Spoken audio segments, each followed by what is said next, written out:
Relato Armadilha no Terreiro.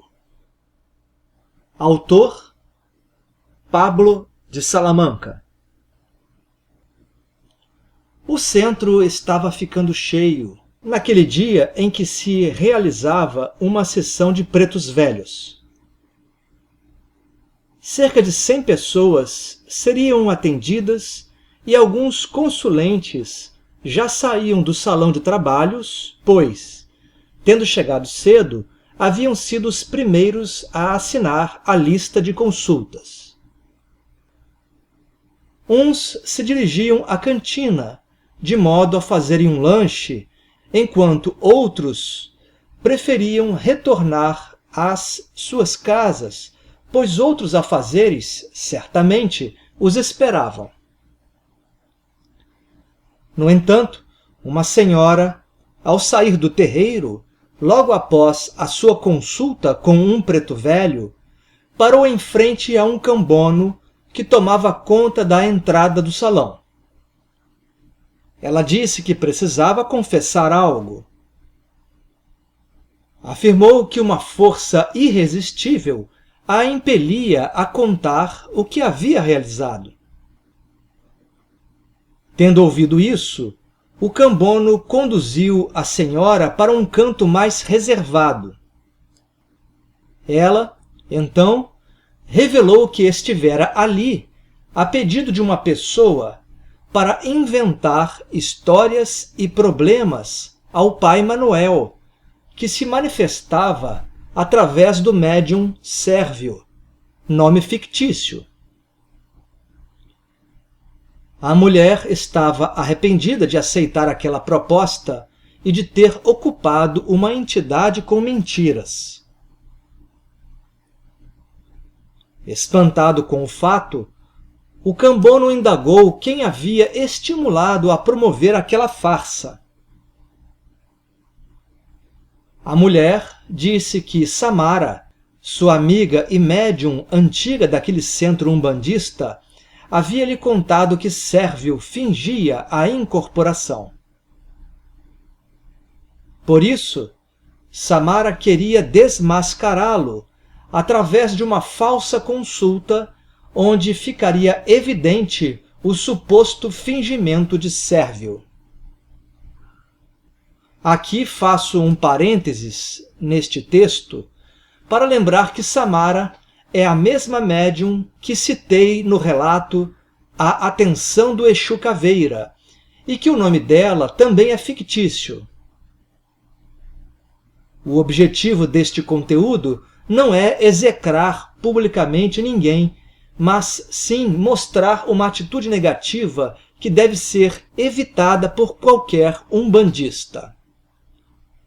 Voltando ao relato, a mulher que estava com a consciência pesada concluiu sua confissão ao cambono, pedindo perdão e dizendo que não retornaria mais àquele terreiro. Depois, o cambono revelou os acontecimentos à mãe de santo e a mais 4 integrantes do centro, todos de confiança dela, dentre eles, eu e Sérvio. Aliás, Sérvio reagiu de forma muito nobre à armadilha que lhe fora feita por Samara. Preferiu ficar sereno e confiante na justiça divina, que a todos avalia equanimemente, agindo no reequilíbrio e correção quanto às ações mal pensadas no tempo certo. Creio que o conteúdo da conversa entre a falsa consulente e pai Manuel vai ficar oculto de todos nós. Nesta fase do relato, cabe explicar sobre a questão anímico-mediúnica.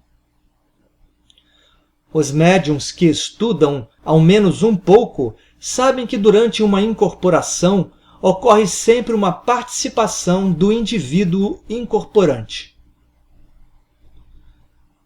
A porção da mente humana, chamada por uns de inconsciente e por outros de subconsciente, pode influenciar na comunicação das entidades em determinado grau.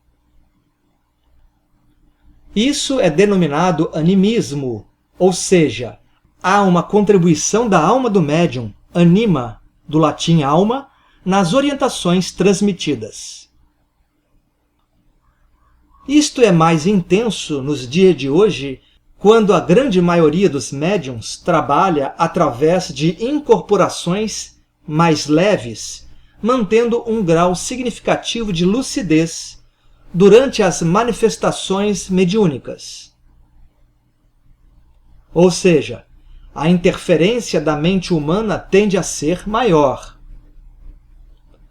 Atualmente, são muito raros os médiuns com um nível de acoplamento mediúnico bem profundo com os seus guias, de forma que, no retorno do transe, nada recordem das consultas. Porém, o animismo não deve ser tão temido. Se o indivíduo realizar bons estudos e preencher sua mente com conhecimentos úteis e normas de conduta éticas, poderá contribuir positivamente com o guia espiritual durante uma orientação a alguém. Não é objetivo do médium honesto passar à frente do seu mentor, mas os conteúdos de sua própria alma, anima, poderão atuar no contexto de um animismo colaborativo. Contudo, o que Samara estava julgando no comportamento de Sérvio é que ele estaria sendo um médium não apenas com alto grau de animismo, mas sim que estava fundamentalmente fingindo durante as incorporações. Ou seja, era uma desconfiança de algo grave. Entretanto, esta tarefa de vigilância sobre a mediunidade de alguém, naquele terreiro, não cabia exatamente a ela, mas sim à direção da casa. Ela estava usando o orai e vigiai não para si própria, mas sim vigiando o procedimento de um irmão médium. E não satisfeita com isso, que já era uma atitude de ultrapassar as suas atribuições, realizou uma ação extremamente desleal com um parceiro de terreiro, tentando desmascará-lo quanto a um suposto fingimento, hoje também chamado marmotagem. Porém, a espiritualidade agiu e a senhora que serviu de instrumento para a armadilha arrependeu-se, conforme relatado. O escândalo desejado e planejado por Samara para Sérvio voltou-se contra ela, uma médium que fazia parte daquele terreiro há cerca de 40 anos.